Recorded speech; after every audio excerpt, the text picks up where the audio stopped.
In this one I'm going to talk about a design pattern called the Decorator. The Decorator pattern enables you to dynamically add new behaviour or override existing behaviour in an object. So functionality can be divided between classes, each with a unique responsibility, and single responsibility is one of the solid principles, so the Decorator pattern is our friend.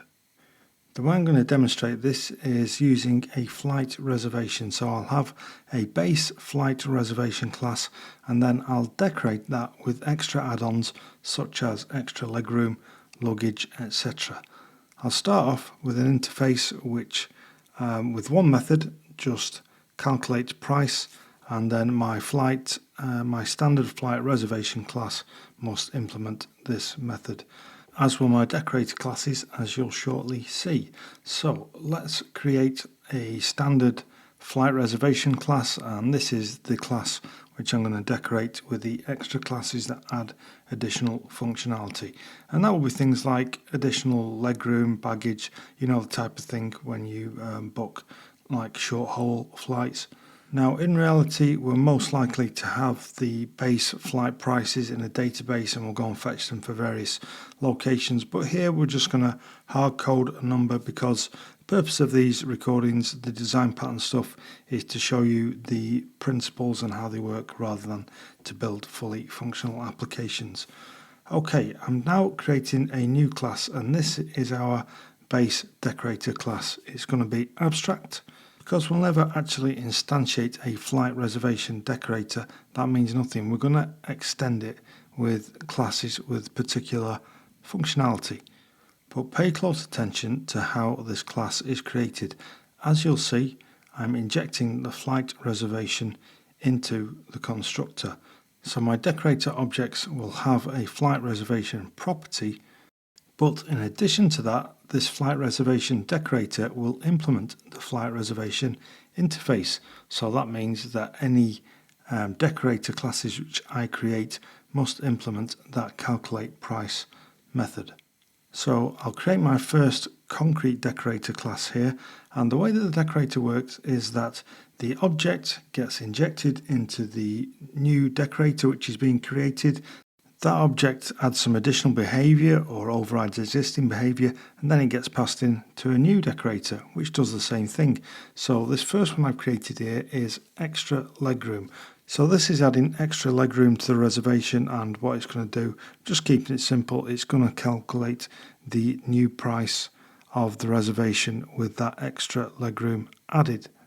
Again, I'm just going to use constants rather than actually fetch values from a database, and so return this flight reservation calculate price. So that's the existing flight reservation which gets injected through the constructor, and then this method will add on a additional price. Let's go ahead and add one more decorator because I think it'll make it a better demonstration if we have two of these rather than just having the solitary one. And so class hold luggage extends a flight reservation decorator. We must implement the calculate price method, and we're just going to set a private constant, and we're going to say the price for hold luggage is 60. So I'm just using constants here. I'm just using integers, no floats, just for simplicity. And same as we did with the extra legroom, we're just going to say return this flight reservation calculate price plus self price. So up to now, you're probably looking at this and thinking, well, I've created a load of classes which implement various interfaces and injected things, and as it is, it probably won't make much sense to you. But what we'll do is we'll write a test, and this will give you like a bird's eye view of what's going on. And I think this is going to be much easier for you to follow the process when you see it here. So a very simple test. Just to test that a standard reservation can be decorated. So public function, a flight reservation can be decorated. We'll start off with the standard flight reservation. So all of the classes implement the flight reservation interface. This one is different from all the others in that you don't inject a flight reservation into the constructor. But for all the others, the decorators, then that's what you do. So to decorate our initial reservation, we new up a decorator, in this case the extra legroom, and we inject that initial reservation into the constructor, and then we have a new object which is based on the original object, but we've added extra behavior to it. Let's do it again. So now we have the extra legroom reservation, which is based on the original standard flights reservation. We're now going to inject that into a new instantiation of a hold luggage decorator, and so that has added extra behavior to our existing reservation once more. Then all we need to do is trigger this by calling the calculate price on the last object which was instantiated, and then it'll go up the chain, and each of the calculate price methods calls it on the previous reservation which was injected into that decorator, and then we should get a total of 400 because the standard reservation price was 300, then we added extra legroom at 40 and then baggage at 60. So we'll run the test and we have green. I'll just go and change this just to make sure it's not passing by accident.